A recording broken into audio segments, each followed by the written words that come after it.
ಇನ್ನು ನೈಋತ್ಯ ರೈಲ್ವೆ ಹುಬ್ಬಳ್ಳಿ ವಿಭಾಗದ ನೋಟಿಫಿಕೇಶನ್ ಕನ್ನಡಿಗರನ್ನು ಕೇಳಿಸ್ಬಿಟ್ಟಿದೆ. ಯಾಕಂದ್ರೆ ನೈಋತ್ಯ ರೈಲ್ವೆ ಹುಬ್ಬಳ್ಳಿ ವಿಭಾಗದಲ್ಲಿ ವಿವಿಧ ಹುದ್ದೆಗಳಿಗೆ ಒಂದಿಷ್ಟು ಬಡ್ತಿ ಪರೀಕ್ಷೆ ಕರೆದಿದ್ದಾರೆ. ಬಟ್ ಅಲ್ಲಿ ಇಂಗ್ಲಿಷ್ ಮತ್ತು ಹಿಂದಿ ಭಾಷೆಗಳಲ್ಲಿ ಮಾತ್ರ ಕರೆದು ಬಿಟ್ಟಿದ್ದಾರೆ ನೋಟಿಫಿಕೇಶನ್ ಅನ್ನ.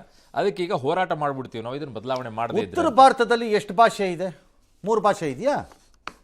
ಎರಡೇ ಭಾಷೆ. ನಮ್ಗೆ ಯಾಕೆ 3 ಭಾಷೆ? ಯಾವನ್ರಿ ಅವ್ನು ಮಾಡ್ದವ್ನು ಕರ್ಕೊಂಬಂದು ಹೊಲ್ಲುದ್ರು ಸುರು ಅವ್ನು ಹೇಳ್ತೀನಿ ಮಾಡ್ದವನಿಗೆ ರೂಲನ್ನ. ಈ ಎಕ್ಸಾಮ್ ಏನಾದ್ರು ನಡೆದ್ರೆ MP ಗಳು ಒಬ್ಬನು ಮನೆಯಿಂದ ಆಚೆ ಬರಬಾರ್ದು, ಹಂಗೆ ಮಾಡ್ಬಿಡ್ಬೇಕು ಅವ್ರನ್ನ. ಒಬ್ಬನು ಆಚೆ ಬರಬಾರ್ದು MP. ಇಲ್ಲ ಒಂದ್ ಕೆಲಸ ಕಣ್ ಕಡೆ ಕಲ್ಲು ಹೊಡಿಬೇಕು ಅವಾಗ. ಒಂದು ಇಂಗ್ಲಿಷ್ ಇಡಬೇಕು, ಇಲ್ಲ ಲೋಕಲ್ ಭಾಷೆ ಇಡಬೇಕು. ಇದು ಮತ್ತೆ ಟೆಸ್ಟ್ ಮಾಡ್ತಾ ಇದ್ದೀರಾ? ಅಯೋಗ್ಯರು ತಗೊಂಬಂದು ನೀವುಗಳು.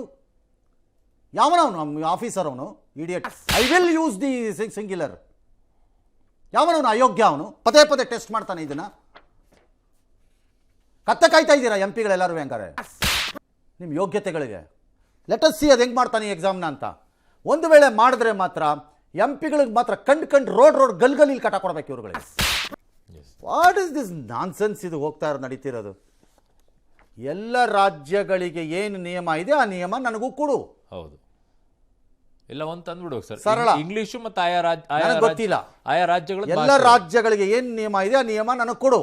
ಇಲ್ಲ ಇಂಗ್ಲಿಷ್ ಅಲ್ಲಿ ನನ್ನ ರಾಜ್ಯಕ್ಕೊಂದು ಪ್ರತ್ಯೇಕ ನಿಯಮ ಮಾಡಿದ್ರೆ ಕಪಾಳ ಕುಡಿತೀವಿ ಕಾಲಲ್ಲಿರೋದನ್ನ ಬಿಚ್ಕೊಂಡು. 3 ಭಾಷೆ ಇಡಿಯಟ್ಗಳು ತಗೊಂಬಂದು. ಎಸ್ ಸತ್ಯ ಅಂದ್ರೆ ಎಲ್ರಿಗೂ ಬೇಜಾರು, ಕಣ್ಣಲ್ಲಿ ನೀರು.